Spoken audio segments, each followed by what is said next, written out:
What's going on, everyone? It's Marcellus back with another video. We got to go over Babydoge today. We're just going to talk about some technical analysis and pretty much talking about where Babydoge is going to go over next. And we also got a new partnership. So let's get straight to it. Definitely hit that like button and subscribe. Remember, I'm not a financial advisor. None of this is financial advice, but let's go straight over Babydoge. Let's do it. So the first thing I want to talk about here with Babydoge is the pump that we kind of just had. And I know people are probably going to say Babydoge didn't pump, but look, we did go all the way down here to about 1257.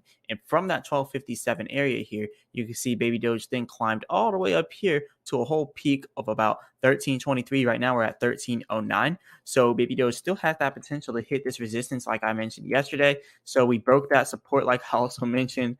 And now you can see us hitting this 1250 support and now making our way right back up here to this 1350 resistance, just like we predicted.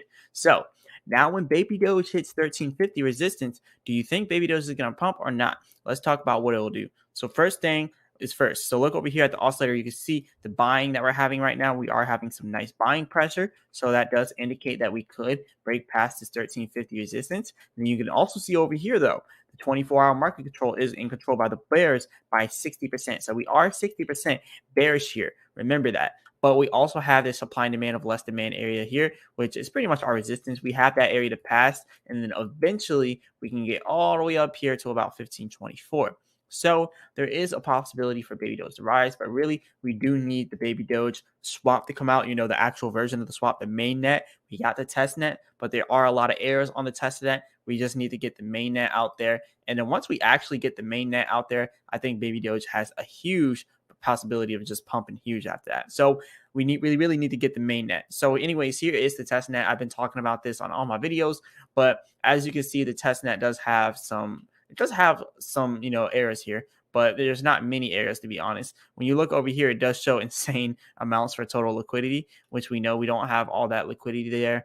We know all of this is like a lot of errors here. So we just got to wait for it all to really come into fruition. So just wait for all the errors to get dealt with, and eventually the Babydoge test net will be the main net. So just wait for the main net to come out. And like I said, there are some errors, but you just gotta wait for that good stuff.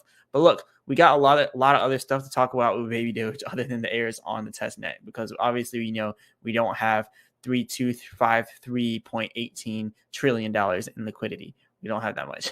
But anyways, let's talk about some more of the stuff going on with the Babydoge technicals. So as you can see here, we are slowly but surely going all the way up to 1350. But what happens when you look at it from the 4-hour chart? So looking at the 4-hour chart, it does show we're inside of this red area of less demand, kind of indicating that we might actually drop back down here to this 1250 support again. And if we hit that 1250 support, the bears might just take control more than 60% of the 24-hour market control and probably end up going down to 9Z9 if we do break that. So you definitely want to prepare for that. But look, Babydoge still has that possibility to pump. Not much has really changed with the technicals other than this area here that we talked about how we hit that 1250 support. So right now we're just waiting for us to hit this area here all the way up at a 1350 resistance. And then that's when I'll be making another update video. So that'll probably end up happening tomorrow. We'll probably end up hitting it there. And if we do get rejected at this 1350, then just expect for it to go back down to 1250 if we do get rejected. And if we don't get rejected, then I'm expecting it to go out to this resistance that we talked about at 1550. So that's what we got to look out for immediately with Babydoge. Now, when it comes to Bitcoin, you can see that Bitcoin is kind of trying to do a little bit of a reversal here. You can see over here on the oscillator, we are a little bit overbought here on the oscillator. So you're seeing an overbought area. So you're going to start seeing selling coming after that. And you also see it's still bearish by 60%, kind of like Babydoge. But the red area that we were in, which is less demand for Bitcoin, we just now turned that red area green, which indicates that there is more demand for Bitcoin around this area.